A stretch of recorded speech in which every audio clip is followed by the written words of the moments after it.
अस्सलाम वालेकुम नाज़रीन, मां आहियां शुएब अली उमरानी ऐं तव्हां ॾिसी रहिया आहियो BR टाइम न्यूज़। सभ खां पहिरियां शामिल कंदासीं हीअ रिपोर्ट। पाकिस्तान स्टील मिल्स मां हिक ई धक में 4,500 मुलाज़िम बेरोज़गार करण वारे वफ़ाक़ी सरकार जे पोरियत दुश्मन फ़ैसिले ख़िलाफ़ मुलाज़िम सरापा एहतजाज बणिजी विया। बरतरफ़ीअ जे सदमे में फ़ौत थी वियल मुलाज़िम जो लाश नेशनल हाईवे ते रखे धरणो।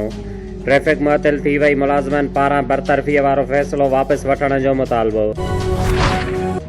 पीपल्स पार्टीअ जे चेयरमैन बिलावल भुट्टो ज़रदारीअ चयो आहे त स्टील मिल्स जे मुलाज़िमनि खे न पर इमरान ख़ान खे घर भेड़ो करणु घुरिजे। ज़ालिम हुकूमत हिक ई धक सां स्टील मिल्स जा 4,500 मुलाज़िम बरतरफ़ करे छॾिया। ट्वीट कंदे बिलावल चयो त पीपल्स पार्टी चाहे थी त बरतरफ़ कयल समूरनि मुलाज़िमनि खे बहाल कयो वञे। स्टील मिल जा सनअती असासा सिंध जे अवाम जी मिल्कियत आहिनि। असां PTI जी हुकूमत खे पोरियतुनि जे मुआइशी क़त्लेआम जी इजाज़त न ॾींदासीं। मुल्तान में PDM जे जलसे खां पहिरियां छिकताण। कारकुन ऐं पुलिस आमो साम्हूं पीपल्स पार्टी अॻवान अली हैदर ऐं अली मूसा गिलानीअ जी अॻवानीअ में कारकुननि समूरियूं रुकावटूं टोड़े किला किना कासम बाग में दाख़िल थी विया। पीपल्स पार्टी, नून लीग ऐं JUI जे कारकुननि गेट जा ताला तोड़े छॾिया। हुकूमत ख़िलाफ़ नारेबाज़ी। अली मूसा गिलानीअ चयो आहे त असां बाग जो कंट्रोल संभाले वरितो आहे। डिप्टी कमिश्नर जो चवणु आहे त शहर में 300 खां वधीक माण्हुनि जे मेड़ाके ते इजाज़त न आहे। वफ़ाक़ी वज़ीर शिबली फराज़ चयो आहे त मुल्तान में भञटरा करण वारनि ते केसिस दाख़िल थियणु घुरिजनि। शहर जो अमन हर हाल में बहाल कयो वेंदो। मुल्तान जी सूरत हाल ते ॻाल्हाईंदे शिबली फराज़ चयो त अपोज़िशन ग़रीब अवाम जूं हयातियूं ख़तरे में विझी रही आहे। शहर जो अमन तबाह करण वारनि खे अवाम माफ़ न कंदो। वफ़ाक़ी वज़ीर असद उमर चयो आहे त ॿेट सिंध जी मिल्कियत आहिनि ऐं उहे सिंध जी मिल्कियत ई रहंदा। वफ़ाक़ को बि कब्ज़ो न पियो करे। ॿेटनि ते अॾावत सां मईशत बहितर थींदी ऐं सिंध में बि तरक़ी थींदी। वज़ीर आज़म जल्द सिंध जो दौरो करे सूबे लाइ पैकेज जो ऐलान कंदो।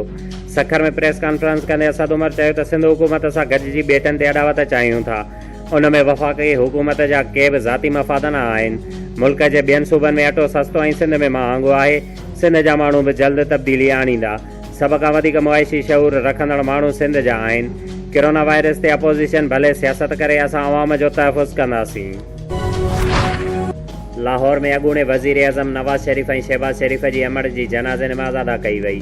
जाती अमरा में तदफ़ीन नमाज़ में नून लीग जे अॻवाननि शरीफ़ ख़ानदान जे भातियुनि ऐं शहरनि शिरकत कई। नवाज़ शरीफ़ जी अमड़ 22 नवंबर ते लंदन में वफ़ात करे वई हुई।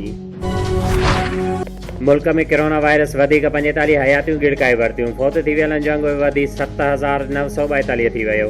24 कलाकनि दौरान वधीक 3,045 माण्हू कोरोना जो शिकार। मुतासिरनि जो अंग 3,92,000 खां वधी वियो। सिंध हुकूमत जे तर्जुमान मुर्तज़ा वहाब चयो आहे त कोरोना वायरस जे ख़िलाफ़ जंग खे घणो मुतज़ाद बयाननि मुतासिर कयो आहे। सिंध हुकूमत कोरोना वायरस ख़िलाफ़ पहिरें ॾींहं खां ई ॾुखिया फ़ैसिला कया, पर वज़ीर आज़म चवंदो रहियो त घबराइणो न आहे, उहो रुॻो नज़लो ऐं ज़ुकाम आहे। कराचीअ में प्रेस कॉन्फ्रेंस कंदे मुर्तज़ा वहाब चयो त PDM जे जलसनि खे रोकियो पियो वञे, पर असद उमर पाण टेंट लॻाए जलसा करे रहियो आहे। 1 करोड़ नौकरियूं ॾियण जो ऐलान कंदड़ वज़ीर आज़म अॼु स्टील मिल्स जे हज़ारे मुलाज़िमनि खे बरतरफ़ करे छॾियो। नौशहर फिरोज़ में हर साल जीअं हिन साल बि थैलेसमिया जे मरीज़नि जी मुफ़्त कैंप लॻाई वई, जंहिंजी अॻवानी MP मुमताज़ अली चांडियो करे रहियो आहे। जंहिंखां पोइ कैंप जो इफ़्तिताह पिणु कयो वियो, जंहिं में नवाब शाह जा नाले वारा डॉक्टर मौजूदु हुया। मिठियाणी ऐं हुन जे आसपास जे सवे नौजवाननि रत जो अतियो ॾिनो ऐं हुननि चयो त असां थैलेसमिया जे टीम सां हर ताउन लाइ तयारु आहियूं।